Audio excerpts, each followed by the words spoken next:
Welcome to another episode. I am V, and this is the Sussex Set. First things first, a huge thank you to all of the people who joined my Patreon, the Set fam over at Patreon. I really appreciate it. I did not expect that many people to join since the last episode, but I definitely appreciate it. Again, that really helps me kind of level the podcast up, if you will. But just the support itself is so touching and mind-blowing. And just the support that you all have had for all of the Sussex Squad podcasts. Just know that it's very appreciated and it really goes a long way. So thank you, thank you, thank you. And in other great news, Harry and Meghan have officially announced their departure date from the slum that is England, particularly the royal family. March 31st is Emancipation Day. Now, we've all known that the spring was when Harry and Meghan would officially leave their royal dues behind. Remember, at first it was we're going to be half over there and half over here.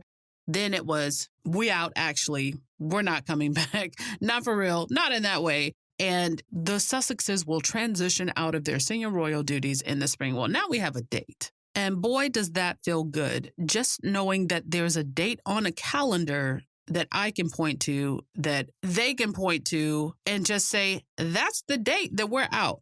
I'm sure they've been planning this for some time. Maybe my best guess is that maybe their exit date might not have come this soon, but they were kind of pushed by a lot of dark forces from where they came.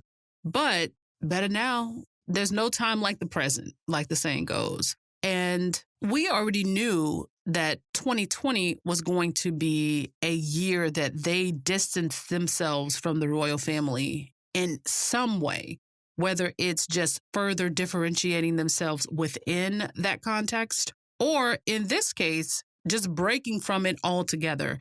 And really, if you look at it the way I see it, it's a wise decision no matter how you slice it, especially given the year that the royal family outside of Harry and Meghan have had in 2019. So 2020, the year we knew they would separate themselves in some way, they've done it literally, and I couldn't be more happy for them, more proud of them, but also happy that they can actually turn a page and begin writing a new chapter that doesn't involve the nightmare of that terrible institution. As we saw, they let their staff go from Frogmore Cottage. This is a story that really was about a month old. We already knew. Obviously, when the date came out, March 31st, the press wants to play up the fact that, Harry and Meghan, and they let those poor people go. Now these people still work for the family in some capacity. They're just not working for Harry and Meghan. Didn't y'all care about tax dollars 2 weeks ago? But I also really love the fact that Buckingham Palace no longer will get to speak for them. They will no longer be able to use that office as a vehicle to mislead the public about what's really going on between Harry and the family, because now we can see with our own eyes that relationship really does not exist in the way that the Queen or the folks who are advising the Queen and the royal family in general would have you believe. They want to believe everything is great. They want you to believe everything is amicable, which some parts of it may be. But they really want you to believe that, everybody just walked away happy. And we know that is not the case. So Buckingham Palace can't tell any more lies. Now, yes, Harry and Meghan had their own office in Buckingham Palace, but that still had to go through the Queen's right-hand man.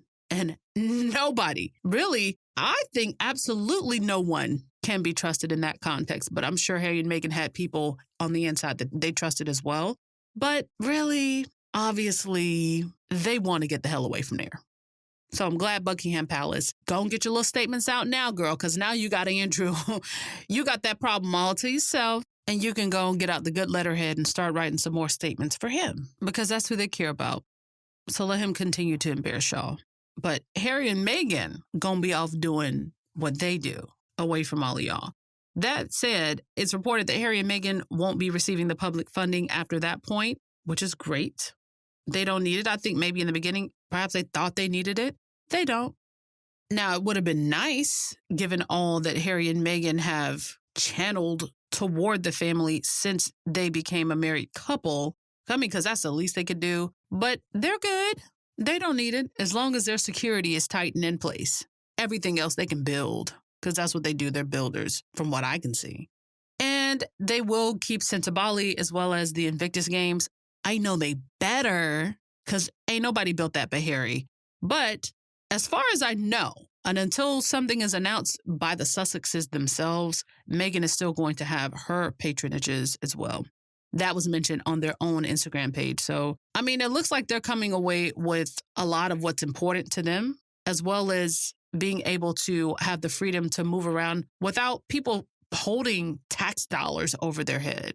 And they'll be able to live a life of peace, not that fishbowl that some people waited a whole 10 years just to drown in. But for real, shout out to Harry and Meghan for knowing who they are, knowing what they will and won't tolerate. It's an incredible skill, really. And it's one that comes with age, but it's one that should be deployed by more people because what you're losing is probably what you need to lose anyway, like dead weight, envious people, just folks who don't have your best interests at heart. Cut it off and go forward in grace. And just take a few minutes to laugh at people who wanted to see you fall, even though you're still upright. And just carry on. And to be honest, that's how you keep calm and carry on in the 99s and 2000s. And with that, I'm going to pivot to a new segment that I'm calling 5 Big Questions. Get it? 5 big questions? Because these are actually 5 questions that people want the answers to. So number 1, what is royal anyway? What does it even mean?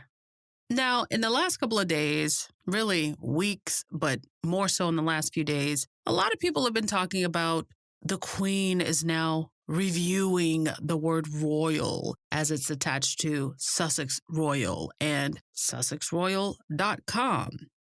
As if to say, let's see if I want them to actually still be able to use the word royal attached to their personal branding. On the one hand, you have people who are saying the Queen is really ruling with an iron fist and she really put her foot down and she's not going to allow Harry and Meghan to use this word that no longer, quote unquote, describes them as they transition out of royal life or life as senior royals. Then you have people like Victoria Arbiter who are putting out this idea that, well, actually the Queen is only just a figurehead. It's really people around her making decisions. Quite frankly, I don't know what's what. Honestly, I can see both.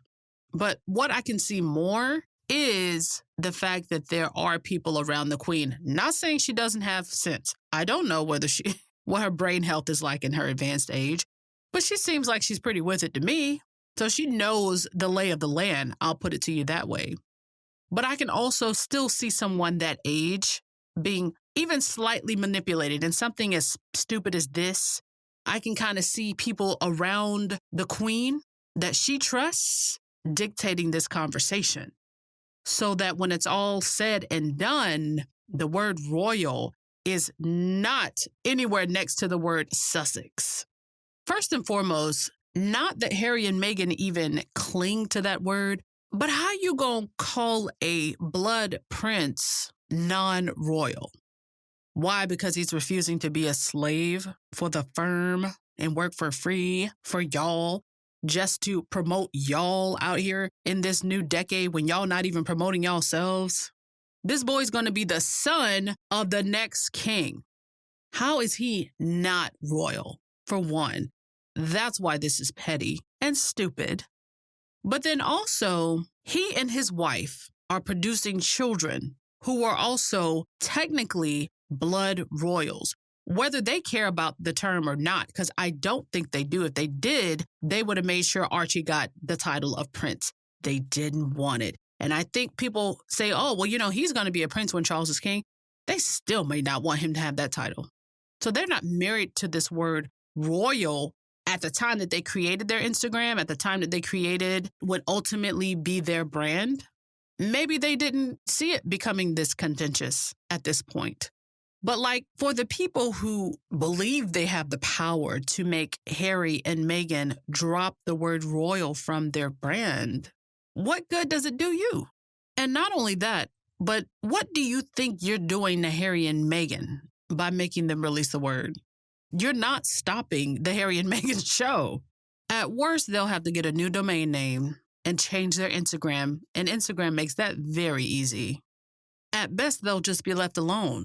But that word doesn't stop them from doing what they're going to do anyway. So what is royal? What is it? And I've asked this in the last couple of days. Is it Andrew? Because let me reemphasize, he's still HRH. He's still a royal highness. Is it the guy promoting milk? Is it Camilla the horse? Is it her? Is she royal? What is it? Is it Fergie getting her toes sucked on the beach? Or is it Kate wearing short dresses with no drawers on? What is royal? Because I would like to know. And to be quite honest, it seems like, well, common sense says that they would want someone like Harry and Meghan using the word royal because they kind of make royalty look good comparing them to everybody else, like all the other flunkies. Wouldn't you say? No matter how this plays out, though, Harry and Meghan, they're going to rise above it. And I think at the end of the day, everybody, every single one of their critics know this.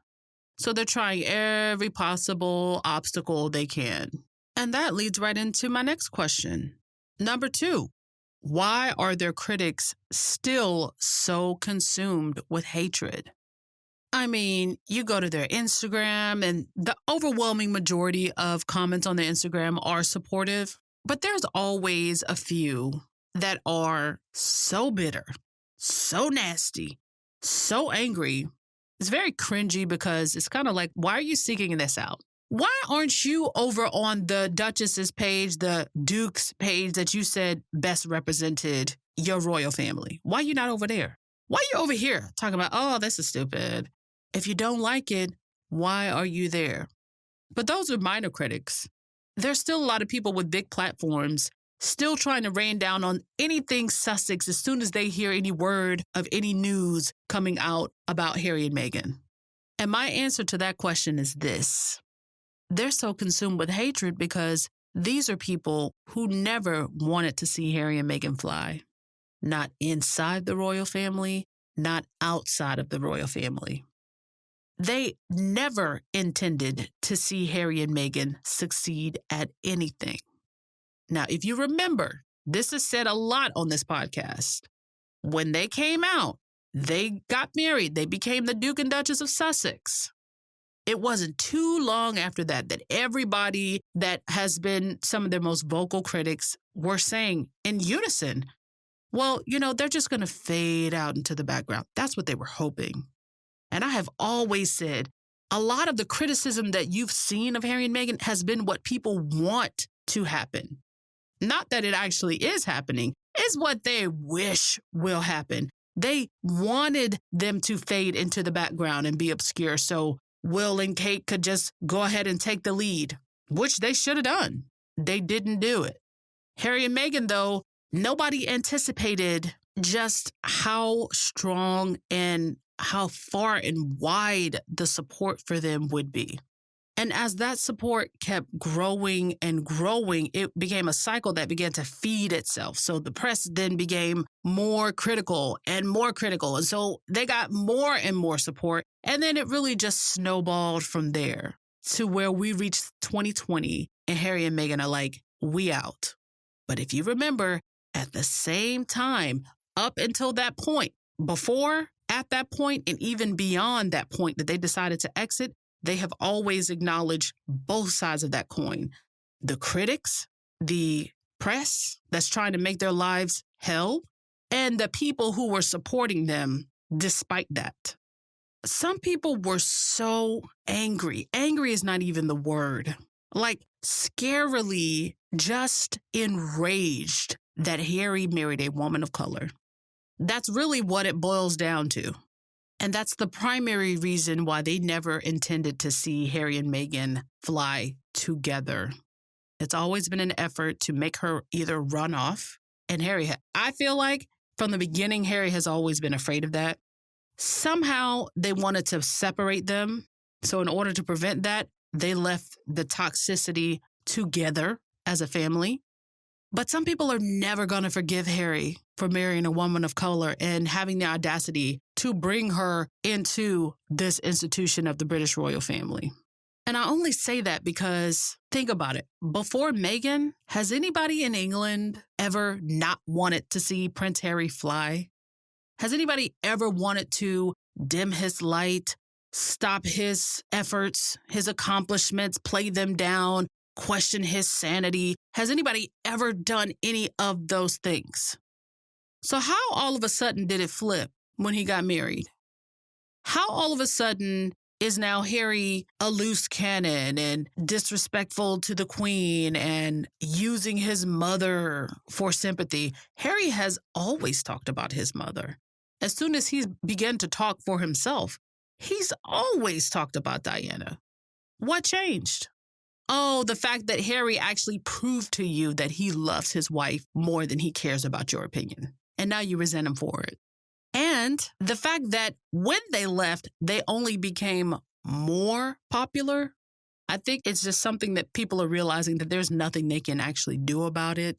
Even just now, we're seeing Harry and John Bon Jovi preparing for the Invictus Games, creating songs together. Harry got his own choir. Didn't know that until today. The Invictus Games choir. You heard, they just keep winning. I told y'all it was winter season. And they keep winning. They can't miss. And hoes mad. Number 3. At what point can Harry and Meghan let their guard down? You want to take a guess at the answer? Because the answer is never. See previous question. On the real, though, I've been thinking about this a lot, particularly with the talk of paparazzi. And, I'm guilty. I go to TMZ sometimes. And I saw a story of Harry going to get some sandwiches or something like that. That's cool. If that's what they want to do, live a life where they just go out and make their, like normal people. I mean, there's huge benefit to being left alone to go out, but I just want their security to be airtight.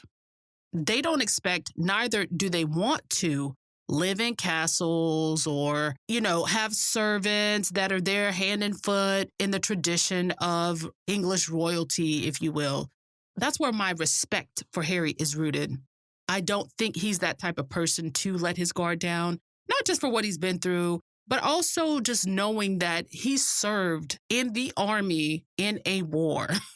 I think his senses, I think his instincts are on point, especially now that they're heightened because he's a father and he has to also look out for his wife. He has a whole family to look out for and to protect from, sometimes I feel, his own blood kin. In addition to the press, in addition to paparazzi who want to just make money off of them because they feel like they're not in the protection of the royal family. I think the importance of good security is at an all-time high. There's going to come a time when I feel like they're coasting. There's going to come a time when everybody feels like, okay, well, this is just how it is. Harry and Meghan over here being philanthropists and getting these big fat stacks. And Will and Kate and the royal family and Charles and all of them are over there doing that thing. I don't ever want Harry and Meghan to relax and let their guard down. I'm sure they're very careful about who they trust. I actually, honestly, still don't even want them to go to England. I know they got some engagements and events coming up, but it's like, you just don't know who to trust. And that's an age-old story in humanity, but especially in a sense like this. Am I predicting anything bad? Absolutely not. But I'm saying don't trust just anybody. And I don't believe they do. But they'll never be able to relax. And I think in large part because so many people just hate the fact that they exist as they exist. And they're doing it happily. Envy and jealousy are really just terrible things. Anybody can be envious and anybody can be jealous. But when someone who is envious has power, when someone who's envious has resources, that's a little bit of something to always keep in the back of your mind. Somewhere tucked up in there. Because I know I think about it. And that's why I'm always going to be a proponent for hashtag leave Archie in Canada. Period, Pooh. Period.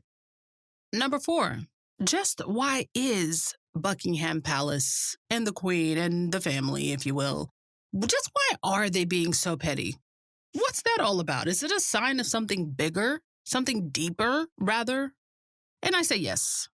Do I think the Queen and Prince Charles and Prince Dildo love Harry as a family member? Absolutely. I mean, you can still love someone and hate them at the same time. Well, hate is a strong word. You can love someone and not want to see them succeed. We all know somebody like that. Whoever they are, whoever they have been in your life. It's like crabs in a barrel. It's crabs in a barrel. That's what it looks like.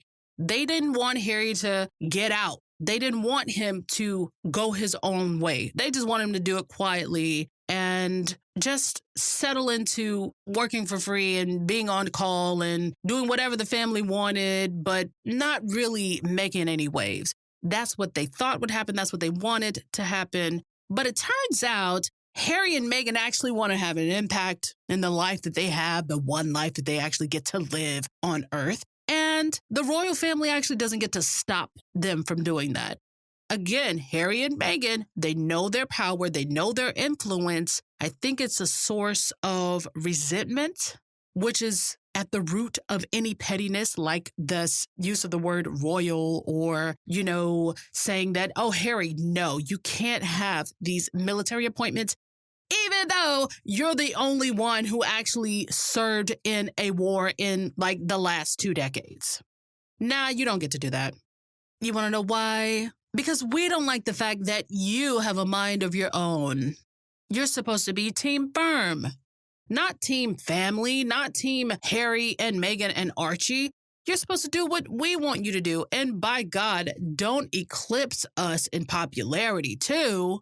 That's why they're trying to make it hard for Harry and Meghan at every little turn of this exit from senior royal status.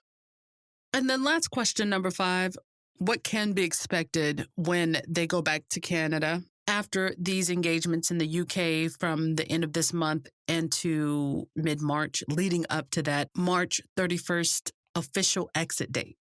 What can be expected?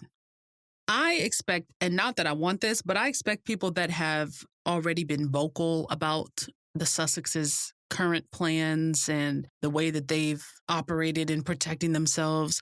I think those people are going to be even much more vocal in their criticisms. They're going to be inventing brand new hoops for Harry and Meghan to jump through just to prove that they're worthy of all of the attention that they're getting, especially given that it will be official that the two of them don't really have any constraints. They don't have to answer to anyone at this point. Not even the Queen. Of course, Harry is always going to respect his grandmother. He's going to respect the Queen, but they don't owe anybody anything. Again, they paid back the money for Frogmore. They originally said, yes, we'll take 5% from the sovereign grant. They're not even taking that. They've given up their titles. They don't even want to live in Frogmore for free when they do stay there. They've given their critics literally everything they wanted from the beginning. But now that it's become evident that even them giving the critics what they wanted, even Harry and Meghan giving everything back, quote unquote, that's not going to stop them. That makes people enraged because they thought it would. They thought that when Harry and Meghan were faced with the choice of falling in line or getting out, that Harry and Meghan would fall in line and do what they were told and fade into the background while simultaneously being used to create more goodwill for the royal family, while working for free, while being abused by the press as well. Nuh-uh. They left, and now they're leaving for good, not concerned about no 12-month review happening in 12 months. They're gone, and this is still turning out to be a rock star year. Man, these people are going to lose their minds. Their heads are going to explode Even just now, the pre-sale tickets for the Invictus Games opening ceremony has sold out. No publicity for it on Sussex Royal. No publicity for it anywhere, in fact, except for the little Bon Jovi thing, and that's not even publicity for the opening ceremony. What y'all gonna do now? But sit back and watch them do what they want to do without any constraints. They have to sit back and watch this man and this woman go out and be great, and there being nothing they can do about it. Because initially, here's what I think people believed. They believed that Harry and Meghan would just be glad to be there. And well, we can't stop our prince from loving this woman of color, so we can at least force them to do everything we want them to do and do what we say, how we want them to do it, when we want them to do it. And when Harry and Meghan looked around and said, absolutely not, sis, that's when all of the mess started. That's when it became game on. And then there became absolutely nothing that either of them could do right. And I think the heat that Harry and Meghan have gotten thus far has always been about controlling their movement, their sense of freedom, their sense of belonging. It has always been about control. But now they don't have that control they thought they had over Harry and Meghan. So they're due to combust, especially after the 31st of March. And you really do love to see it because we've been waiting on this for a long time. These are the same people who don't even want Harry and Meghan and Archie to have security. Think about that. You don't want these people to have security, basic security.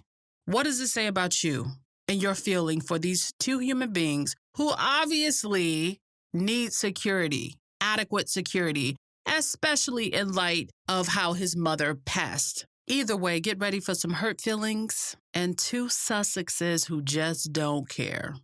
Anyway, coming up at the end of the month, starting at the end of the month, Harry and Meghan have some events going down in the UK. It's going to be a bonanza, I'm sure, just because they're back. I mean, they create a buzz wherever they go, but especially after basically leaving the royal family, only waiting for the official exit from the royal family, but them being back in the UK. Oh my God. I kind of don't even want to see it, but it's also going to be so funny just because the same people who claim they want them away and out of sight, they're going to be the same ones who can't get enough of them. The same ones who told Meghan to act like Kate. Well, now Meghan is acting like Meghan as she's always been, but only you can't hold anything over her head. You can't hold anything over Prince Harry's head. Oh my God. It's going to be a frenzy. It's going to be a total bonanza because they know their profits are going to spike a little bit before they go down into the depths, which is where they belong, by the way. On the 28th, we have Harry attending an Invictus Games event in London. On the 5th, Harry and Meghan are going to attend the Endeavour Fund Awards, something that they always attend. Very much looking forward to that. On the 6th, Harry's going to be at the Silverstone. March 7th, they're going to attend the Mountbatten Music Awards. I mean, they really got a full schedule coming up. That's why I said it's going to be like a frenzy because everybody's going to be out. I mean, it's probably going to be paparazzi like you've never seen since Diana's time as a royal. On the 8th, Meghan's going to mark International Women's Day somehow. I'm definitely looking forward to the Instagram post because we know women's issues, women's rights, girls' education is something that Meghan has championed long before she was even a professional woman in the world. But now knowing, having this extra context, I think it'll be great to just see her continue in that vein. And on the 9th, they are going to attend the Commonwealth service at Westminster Abbey. This is a thing that the Queen and the people at Buckingham Palace were asking Harry and Meghan to bring Archie for. Oh, please come back. Why don't y'all come to this service? Girl, chill. Anyway, they're going to be there. It's really just going to be something to see. I just hope they obviously protect themselves. Don't trust too many people because a snake is still a snake, even if he says he's your friend. And I hope they leave right after that. Period. Of course, 2020, again, is shaping up to be an incredible year. Right after that, in May, you have the Invictus Games, the actual games in the Netherlands. You still have the rollout of their foundation. I mean, I'm not sure whether now them having to expedite their exit has pushed that back. I don't know, but I hope at least that they still feel confident in going forward with that this year. If not, whatever. Eventually, they will. And of course, they have other initiatives that we've heard about that are going to come out this year, as far as I know, like the mental health documentary with Oprah, and surely some other things that Harry and Meghan have been working on already. So go and get your popcorn ready, because people are exposing themselves left and right, and it's just going to continue.